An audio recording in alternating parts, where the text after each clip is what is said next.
검찰이 조국 전 장관의 서울대 법학전문대학원 사무실을 압수수색했습니다. 이건 어떤 의미로 해석을 해야 될까요?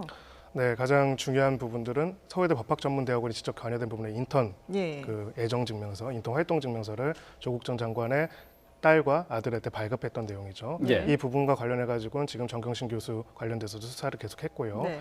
무엇보다도 이 관련해서는 저희가 정경심 교수 구속 이후에 과연 이 혐의 중에서 조국 장관과 연관이 있는 부분이 어떤 건지 계속 논의가 됐었는데 네. 그중에 가장 핵심적인 것들이 서울대 관련된 부분입니다. 서울대에서 재직했기 때문이죠. 그래서 인턴 활동의 그 애정증명서를 한 주체가 누구인지 일단 의사결정한 주체가 누구인지부터 볼 것이고요. 실제로 활동한 사안이 있는지 그리고 세 번째로는 활동을 하고 발급했다면 다른 대상자도 있지 않겠습니까? 다른 대상자들과 어떻게 다른 기준을 적용했는지 혹은 같은 기준을 적용했는지를 봐서 결국은 조국 전 장관에 대한 직접 수사에 대한 것을 나서기 이전에 어떤 사전에 자료들을 확보하는 차원에서 이루어졌다라고 보입니다. 네.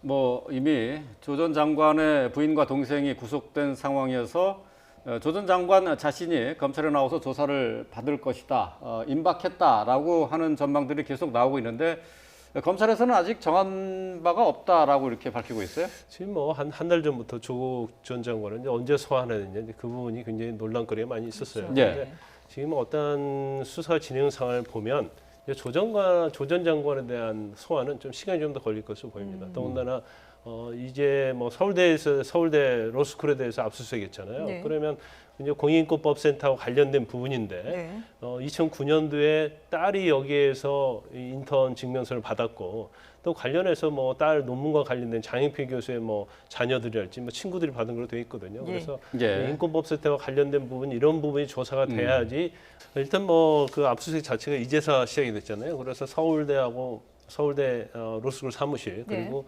조 전 장관의 이제 연구실에서 압수수색이 이루어졌어요. 근데 이 부분은 제일 중요한 것은 이제 공인인권법센터에서 발행한 그 인턴십과 관련된 부분인데 예. 2009년도에 조국 전 장관의 딸이 인턴십 증명서를 발급받았고 또 뭐 딸이 일제자로 있는 장영필 교수의 자녀랄지 이제 그 딸의 친구들에게 인턴십 증명서를 발급한 게 있거든요. 그 부분하고 또 아들에 대해서도 2013년도에는 인턴십 애정 증명서를 발급했다가 예. 2017년도에도 인턴십 증명서를 발급했기 때문에 네. 이것은 이제 공인인권법센터가 이제 서울대잖아요. 그렇기 때문에 조 전 장관과 굉장히 밀접하다고 보고 있는 거죠. 예. 그래서 거기에서 아마 PC 같은 것들을 압수수색한 걸 보이는데 예. 그럼 이 부분에서 이제 압수수색에 대해서 분석이 끝나야 하는 것이고 그러면 사실은 일단 거의 마무리 수준으로 조 전 장관에 대한 이제 수사를 하고 있지 않나 싶습니다. 그래서 이제 거의 마무리가 되면 이제 조 전 장관을 소환할 건데 아마 뭐 이번 주도 쉽지 않을 것 같아요. 그러면 적어도 이제 다음 주. 근데 예.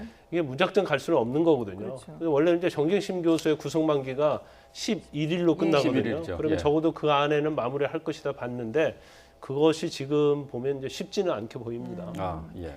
자, 그런가 하면 지금 정경심 교수는 계속 소환돼서 조사를 받고 있는데 5차 조사를 받았거든요. 네. 근데 뭐 여전히 부인하고 있는 상황이어서 네. 검찰로서도 뭔가 또 새로운 증언을 받아내기는 쉽지 않은 그런 상황인 것 같아요. 네, 뭐 어차피 지금까지의 수사 내용이나 대응을 봤을 때는 자백을 하거나 그럴 가능성 매우 낮다고 네네. 보여졌고요. 네, 중요한 부분들은 이제 검찰로서 오히려 더 중요하고 관심을 가지는 부분들은 정경심 교수 자체보다도 그 전후에 좌우에 이제 관련된 사람들의 혐의들을 어떻게 하면 정경심 교수의 발언으로부터 끌어낼 수 있는지 굉장히 관건이 될 것입니다. 네. 지금 특히 이제 사모펀드 관련돼서 조사를 또 계속 진행을 하고 있는 것으로 보이는데요. 이 사모펀드 관련해서 어떤 행위의 성격을 분명하게 하려면은 그 행위를 한 후, 행위를 한 전에 행적들을 또 밝힐 필요가 있습니다. 가령 이제 그 이전에도 주식 투자를 했었는데 그 주식 투자를 했던 어떤 루틴과 방법과 그리고 이 사모펀드에 투자한 투자처와 방법들이 어느 정도 일치했는지 예. 만약에 이것이 일치한다면 정경심 교수 측의 주장처럼 사모펀드는 그냥 자신이 투자만 했고 관련 없었던 것이 아니라 사실상 자신이 기존에 했던 직접 투자를 사모펀드라는 새로운 형태를 통해 가지고 하려고 했던 것으로 보는 검찰의 기소 내용들이 맞을 수가 있기 때문이죠. 예. 그런데 관련된 내용들을 추가로 이제 확보한 증거들 토대로 해서 계속 조사를 하고 있을 거고요. 다만 아까 김 변호사께서 말씀하셨듯이 이제 구속 만기일이 얼마 남지 않았고 그 만기일 전까지는 기소를 해야 합니다. 안 그러면 석방을 해야 하거든요. 그런 상황이기 때문에 지금 상황에서 이 혐의 사실 많은 방대한 혐의 사실들을 조사하는 데 있어서 굉장히 한계를 느끼고 있을 것이다라고 생각합니다. 예. 네, 그런데 이런 상황 속에서 사모펀드 의혹의 핵심 인물인 조 전 장관의 오촌 조카죠. 조범동 씨에 대한 외부인 접견 금지 제한 조치가 풀렸다는 소식이 들어와 네, 있어요. 일단 검찰에서 외부인 접견 제한을 신청해서 그게 이제 법원에서 받아들여져서 네. 이제 접견을 할 수가 없게 됐었죠. 네. 근데 그런다 하더라도 이제 변호인 할 수 있고요, 직계 가족들은 할 수 있습니다. 그런데 이제 검찰에서는 일단 조범동 씨하고 아마 조 전 장관할지 정경심 교수에 대한 수사가 어느 정도 마무리됐기 때문에 네. 아마 뭐 공범 관계로서 증거인멸 가능성이 이렇게 많지 않다고 보는 것 같아요. 그래서 법원에다가 접견 제한 신청을 취소한다는 이제 취소 신청서를 다시 냈다고 그럽니다. 예. 근데 예. 사실 이제 검찰은 뭐 거의 수사가 이제 마무리됐다 하더라도 굉장히 지금 아마 애를 좀 먹고 있다고 봅니다. 왜냐하면 이전에 정경심 교수에 대해서 이제 6차 소환을 했었는데 네. 두 번은 이제 사유서를 내고 나오지 않았어요. 네. 그러면 이제 4번이 있는데 4번 중에 2번은 조사를 받다가 중단했거든요. 건강상 이유로. 그렇죠. 그럼 실질적으로 조사를 상당히 완벽하게 받는 것이 2번밖에 되지 않거든요.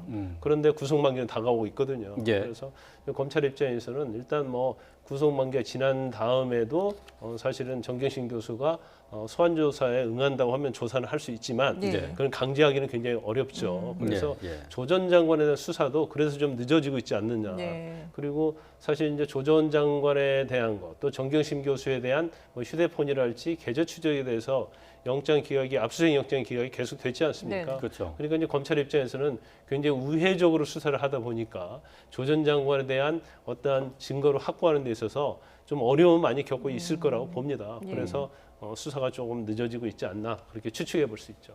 예. 알겠습니다.